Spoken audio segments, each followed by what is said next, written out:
الحمد للہ نحمده ونصلي على رسوله الكريم اما بعد اللهم انفعنا بما علمتنا وعلمنا ما ينفعنا وارزقنا علما تنفعنا به آمین۔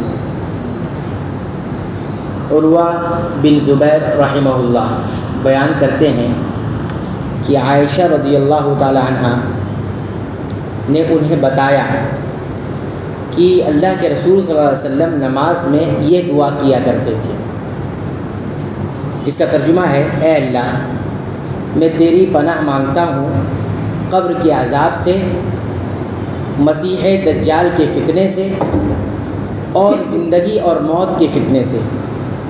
اے اللہ، میں گناہ اور قرض سے تیری پناہ چاہتا ہوں۔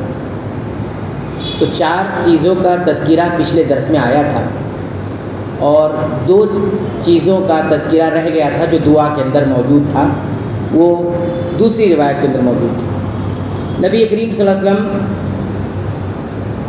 تحیات اور درود پڑھنے کے بعد یہ دعا مانگتے تھے: اللہم انی اعوذ بک من عذاب القبر واعوذ بک من فتنة المسیح الدجال واعوذ بک من فتنة المحیا وفتنة الممات۔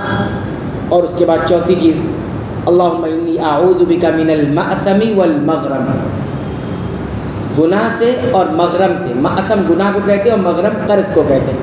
ان دونوں چیزوں سے نبی کریم صلی اللہ علیہ وسلم پناہ مانگا کرتے تھے۔ جب حضرت عائشہ رضی اللہ تعالیٰ عنہ نے یہ بیان کیا کہ آپ صلی اللہ علیہ وسلم ایسی دعا کیا کرتے تھے، تو ایک آدمی کھڑا ہوا اور انہوں نے پوچھا، سوال کیا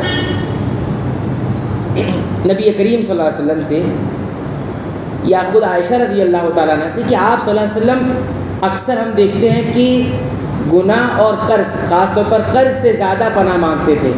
قرض جائز ہے، دیا بھی جا سکتا ہے، لیا بھی جا سکتا ہے، لیکن قرض سے پناہ کیوں مانگتے تھے آپ صلی اللہ علیہ وسلم؟ یہ پوچھا کہ آپ اکثر قرض سے پناہ کیوں مانگتے ہیں؟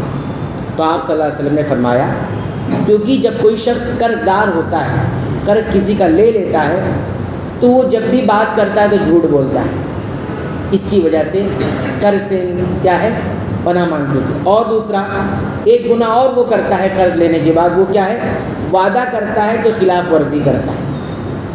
ہم اور آپ مشاہدہ کر سکتے ہیں اور بہت سارے لوگوں کا تجربہ بھی ہوگا اور سنا بھی ہوگا کہ جو قرض لے لیتا ہے، قرض دار ہو جاتا ہے، تو وہ جھوٹ اکثر بولتا ہے اور وعدہ خلافی اکثر کر جاتا ہے۔ تو جھوٹ اور وعدہ خلافی سے بچنے کے لیے نبی کریم صلی اللہ علیہ وسلم کیا کرتے تھے؟ قرض سے پناہ مانگتے تھے۔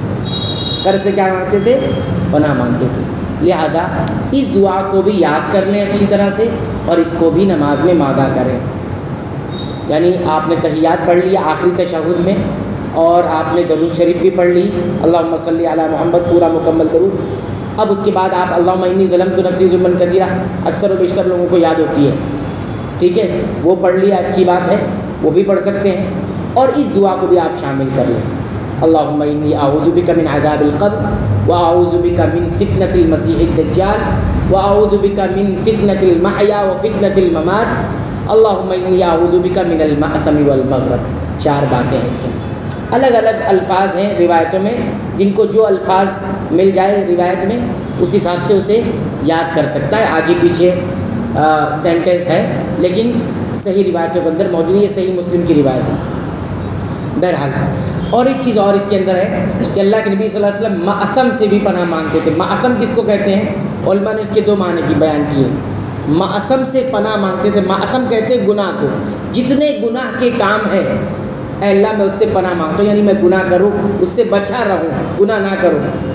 اور دوسری بات مأثم کے معنی میں یہ بھی ذکر کیا ہے کہ مأثم کہتے ہیں اس کام کو، اس بات کو کہ جو گناہ کا ذریعہ بن جاتا ہے۔ ایسے کوئی کام میں، ایسی کوئی بات میں نہ پڑوں میں کہ جس سے میں گنہگار ہو جاؤں۔ کبھی کبھی وہ کام تو بالکل صحیح ہوتا ہے لیکن وہ ذریعہ بن جاتا ہے کس چیز کا؟ گناہ کا، یا سبب بن جاتا ہے گناہ میں جانے کا۔ ایسی کوئی بات، ایسا کوئی کام، ایسی کوئی حرکت جس کی وجہ سے انسان کیا ہو جائے؟ گنہگار ہو جائے۔ تو کتنی جامع دعا ہے، اس کو بھی مانگنا چاہیے۔ انسان، بہت سارے لوگ چاہتے ہیں گناہ سے بچنا، نہیں بچ پاتے ہیں، تو صرف اپنے اوپر ڈیپینڈ ہو کر اپنے اوپر اعتماد کر کے کہ میں گناہ سے بچ جاؤں گا، ایسا نہیں ہوتا۔ انسان محتاج ہے اللہ تعالیٰ کی طرف سے توفیق کا، جب تک اللہ توفیق نہ دے گناہوں سے بھی نہیں بچ سکتا۔ تو کوشش بھی کرنا ہے، اسباب بھی اختیار کرنے ہیں، ساتھ ہی ساتھ اللہ سے دعا بھی کرنے ہیں۔ نبی کریم صلی اللہ علیہ وسلم جو دعا کر رہے ہیں وہ محتاج ہے، تو ہم بھی اللہ کے ان سے کہیں زیادہ محتاج ہیں، لہذا اس دعا کو بھی آپ یاد کریں اور آخری تشہد میں ضرور پڑھا کریں۔